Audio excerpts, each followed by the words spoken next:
Mary had liked to look at her mother from a distance, and she had thought her very pretty. But as she knew very little of her, she could scarcely have been expected to love her or to miss her very much when she was gone. She did not miss her at all, in fact, and as she was a self-absorbed child, she gave her entire thought to herself, as she had always done. If she had been older, she would, no doubt, have been very anxious at being left alone in the world, but she was very young, and as she had always been taken care of, she supposed she always would be. What she thought was that she would like to know if she was going to nice people, who would be polite to her and give her her own way as her ayah and the other native servants had done. First, she knew that she was not going to stay at the English clergyman's house where she was taken at. She did not want to stay. The English clergyman was poor, and he had 5 children nearly the same age, and they wore shabby clothes and were always quarrelling and snatching toys from each other. Mary hated their untidy bungalow and was so disagreeable to them that after the first day or two nobody would play with her. By the second day, they had given her a nickname which made her furious. It was Basil who thought of it first. Basil was a little boy with impudent blue eyes and a turned-up nose, and Mary hated him.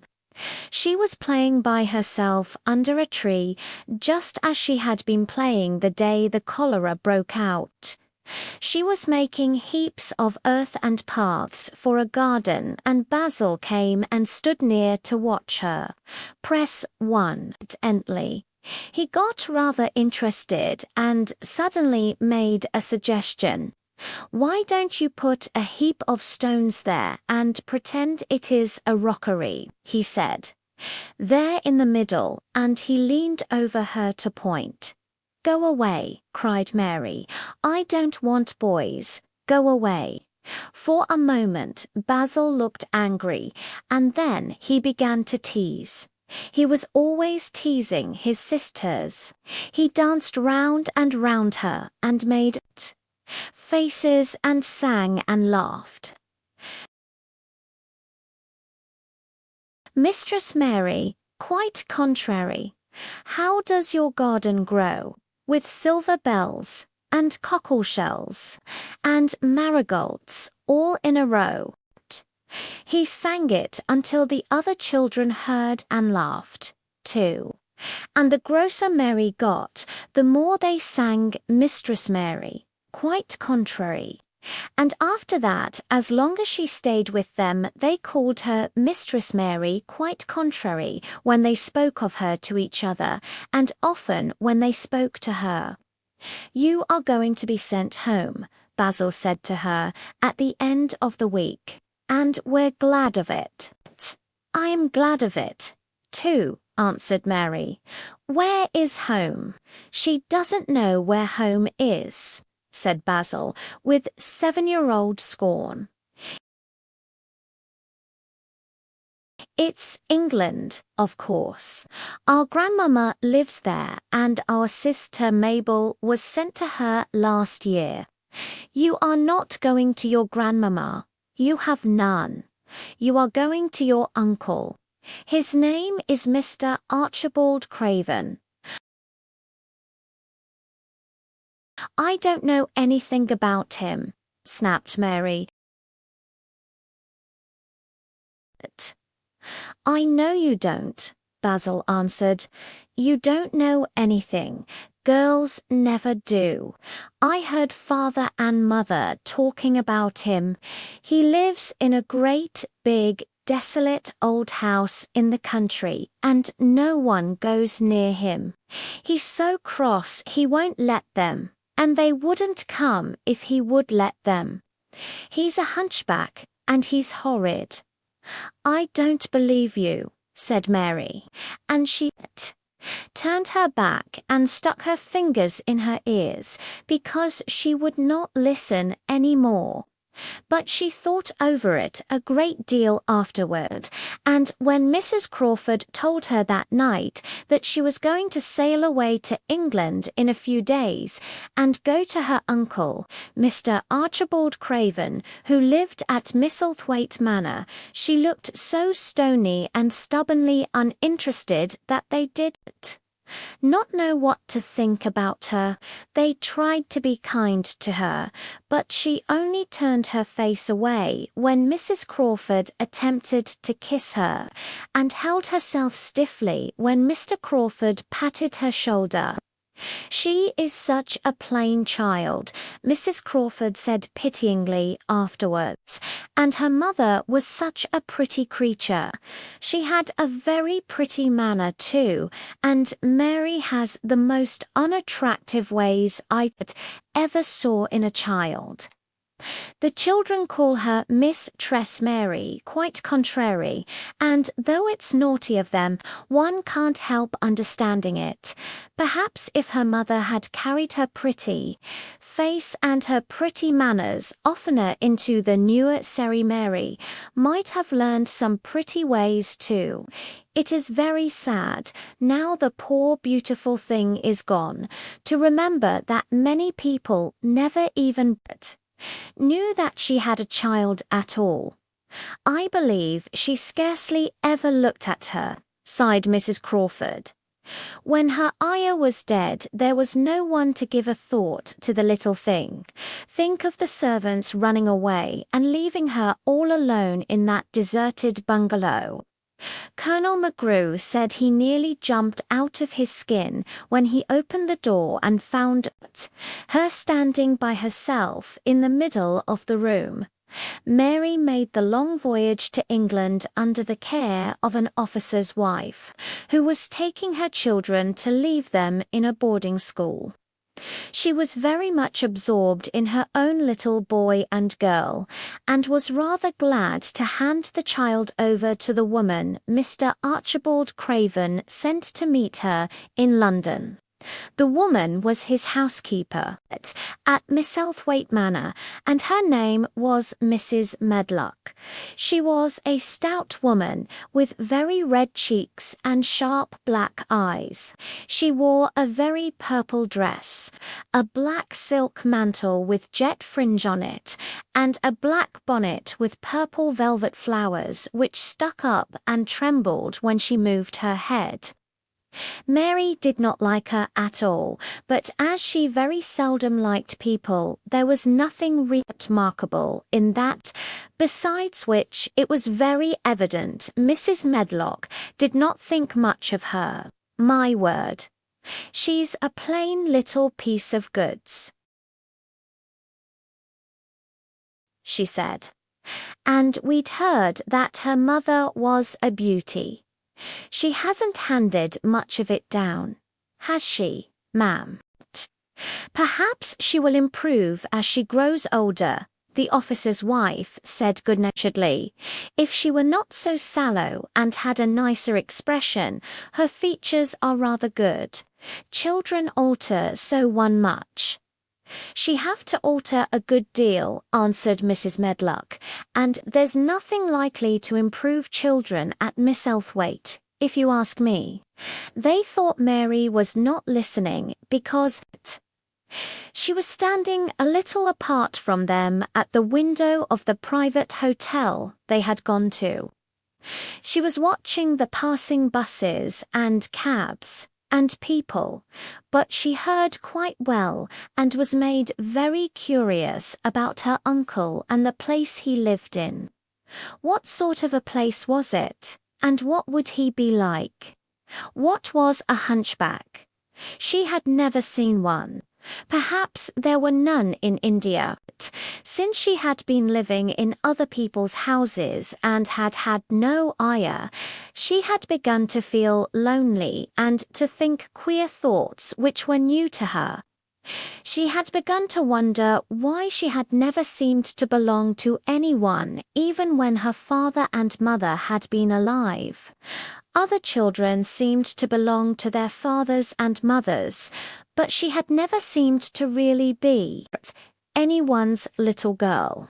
She had had servants, and food and clothes, but no one had taken any notice of her. She did not know that this was because she was a disagreeable child. But then, of course, she did not know she was disagreeable. She often thought that other people were, but she did not know that she was so herself. She thought Mrs. Medlock the most disagreeable person she had ever seen, with her common, highly coloured face and her common fine bonnet. When the next day they set out on their journey to Yorkshire, she walked through the station to the railway carriage with her head up and trying to keep as far away from her as she could, because she did not want to seem to belong to her. It would have made her very angry to think people imagined she was her little girl, but Mrs. Medlock was not in the least disturbed by her and her thoughts. She was the kind of woman who would stand no nonsense from young ones. At least, that is what she would have said if she had been asked.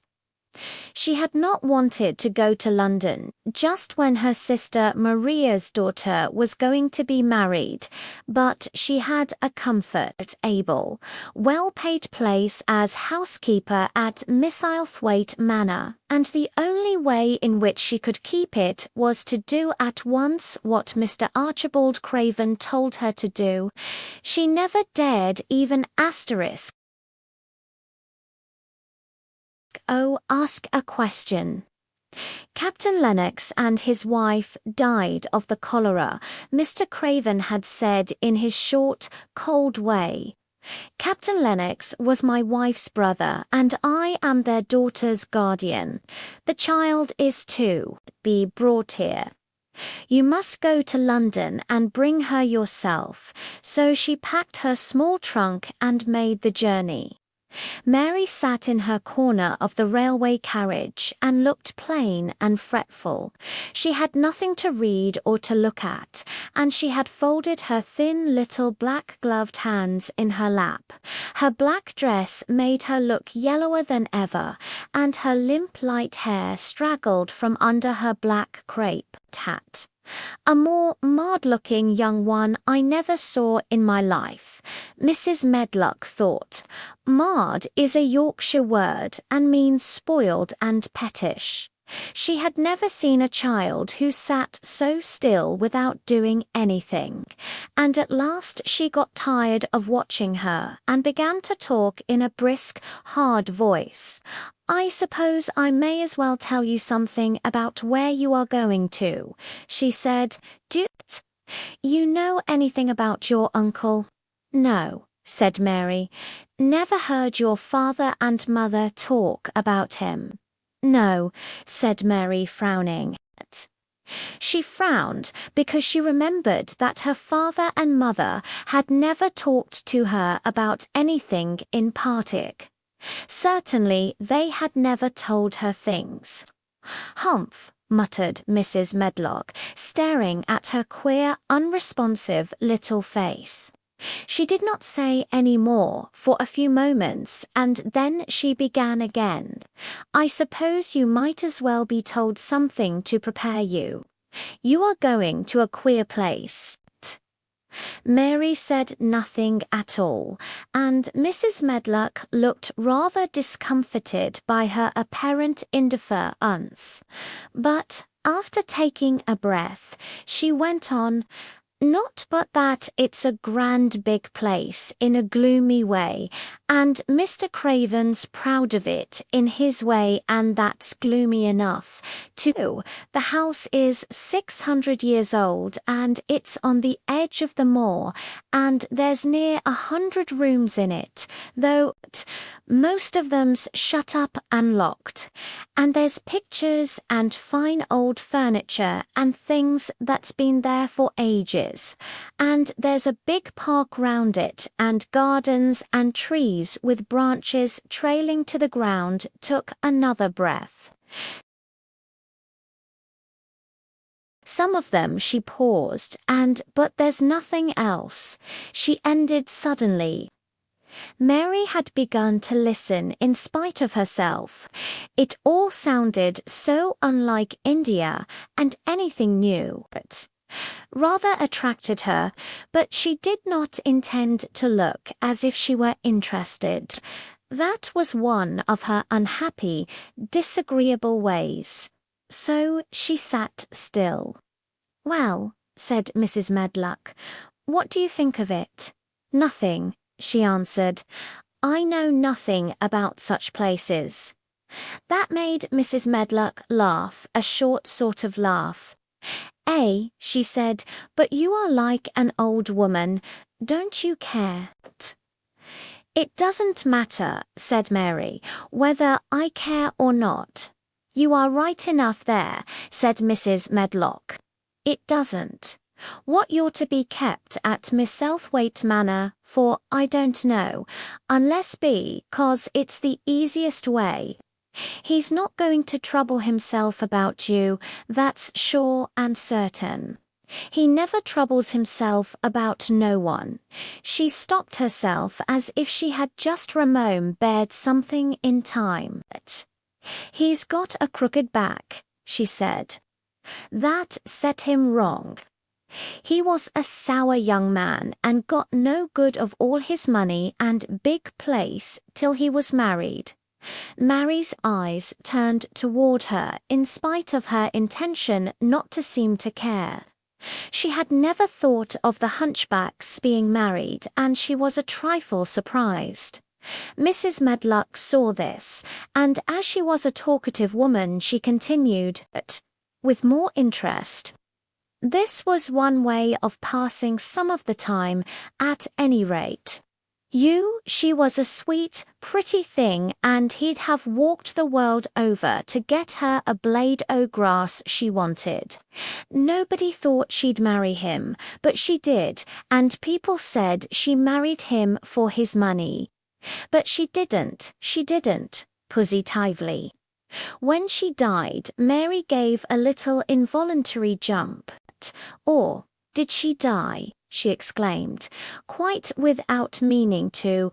She had just remembered a French fairy story she had once read called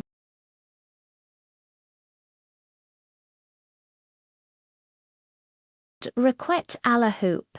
It had been about a poor hunchback and a beautiful princess, and it had made her suddenly sorry for Mr. Archibald Craven.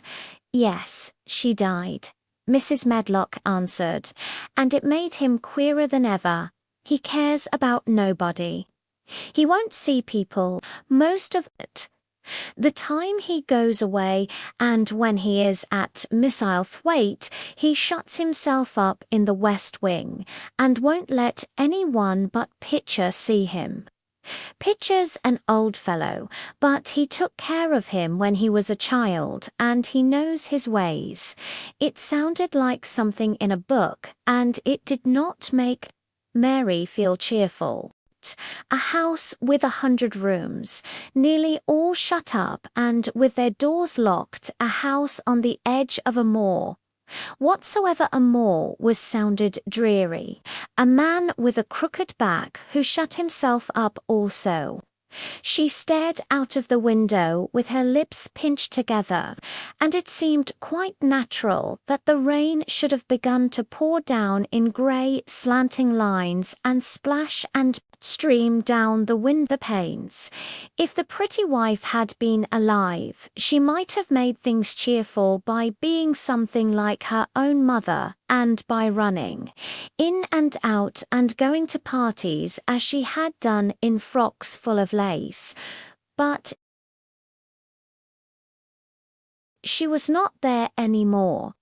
You needn't expect to see him, because 10 to 1 Vu won't, said Mrs. Medlock, and 7 you mustn't expect that there will be people to talk to. You'll have to play about and look after yourself. You'll be told what rooms you can go into and what rooms you're to keep out of. There's gardens enough, but when you're in the house, don't go wandering and poking about. Mr. Craven won't have it. I shall not want to go poking about, said sour little Mary. And just as suddenly as she had begun to be rather sorry for Mr. Archibald Seat, then she began to cease to be sorry and to think he was unpleasant enough to deserve all that had happened to him. And she turned her face toward the streaming panes of the window of the railway carriage and gazed out at the grey rainstorm which looked as if it would go on for ever and ever. She watched it so long and steadily that the greyness grew heavier and heavier before her eyes, and she fell asleep.